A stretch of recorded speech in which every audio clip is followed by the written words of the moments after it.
So I finally watched Beastars after all this time, and I must say, it definitely lived up to the hype. The series so far is absolutely amazing, and I can't wait to see more of it because of the way that everything is handled in this show. It's actually quite amazing. Like, I remember when I first saw the art and animation of the anime, I was like, is it really going to work? Considering the manga is much more dark and gritty to it, that just makes it fit better to the story, but the anime actually did a really good job of making its own style fit the world perfectly, and you have to find that commendable. Overall, the show is an amazing story with amazing characters and an amazing world as well. Honestly, Beastars is truly in a league of its own when it comes to story, especially on a topic as hot as racism, but Beastars finds a way to talk about that and handle it extremely well and not come off as preachy, like don't be racist because it's bad. They instead take a very dark approach to it, and I can't wait to see what's in the future of this story. That just has me so excited. Beastars is a show that had a lot of hype backing it for a lot of valid reasons, and I think it is justified for sure. Beastars as an anime is amazing. Beastars really knows exactly what type of story it is trying to tell, and it doesn't hold back on any of its darker elements, and I love that, because if it did, the story would just come off as a lot more jokey in nature, but because they make sure to get into gruesome detail about how each creature is treated in the world and just how messed up some of the carnivores can be if they are allowed to run rampant, and overall, because Beastars is a very good example of show don't tell in storytelling, because they just refuse not to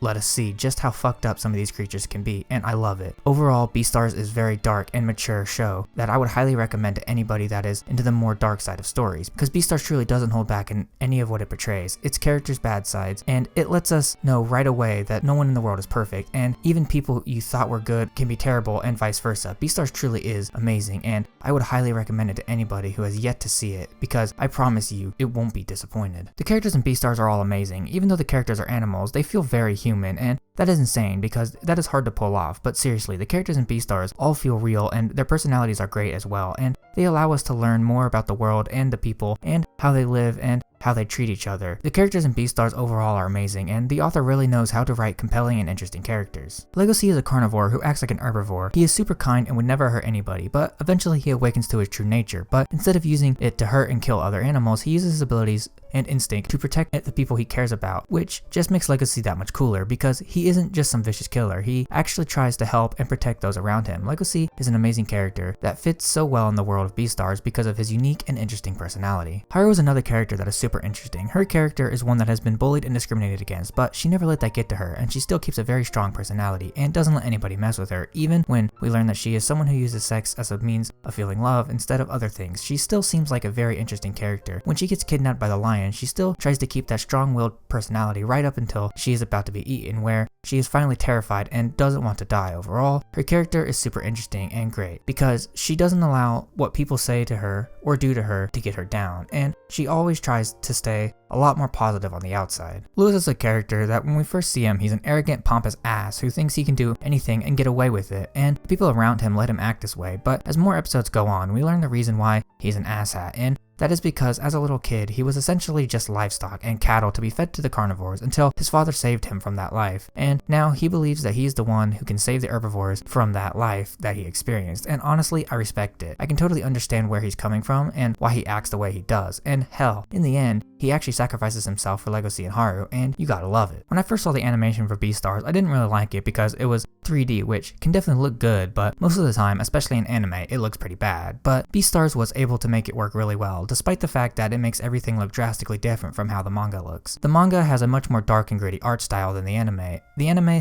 almost looks too lighthearted at times due to the way that they made the 3D models for the characters, but now that I have watched Beastars, the fact that they chose to go 3D I actually think is better because they were able to make things look a lot smoother than they otherwise would. And can we talk about the OP for a minute? Not only is the song amazing, but the fact that they use puppets for the OP is freaking cool because it is so unique and it's not something you ever see, and it works so well with the feel of the OP and the show as a whole, and you gotta love that. The music in Beastars is amazing. It really knows exactly how to make a scene feel emotional. The OSTs are all godly, and don't even get me started on the OP. The music in Beastars is actually amazing and can easily be listened to outside of the show, and you would know exactly what type of emotion it is trying to convey, and you would also be able to picture a number of scenes from the show in your head, and music that can do that is amazing. Like seriously, anytime a show has good music, I will gladly praise it because music is so important in making scenes have the emotion they are trying to convey, and if music flows into the background of a scene perfectly, then you know it's a good piece of music that fits the show perfectly. Beastars is an amazing anime that is very mature for the way it looks. Beastars is not afraid to show the bad side of characters, and I love that. Beastars is a show that is not afraid to talk about heavy topics like discrimination, bullying, bullying, and that is amazing because this show does it extremely well, and honestly, I would highly recommend Beastars to anybody because it is truly an amazing show that is not afraid to be bad, and that is what makes it awesome. So please, if you haven't watched Beastars, then definitely do so because it is absolutely amazing.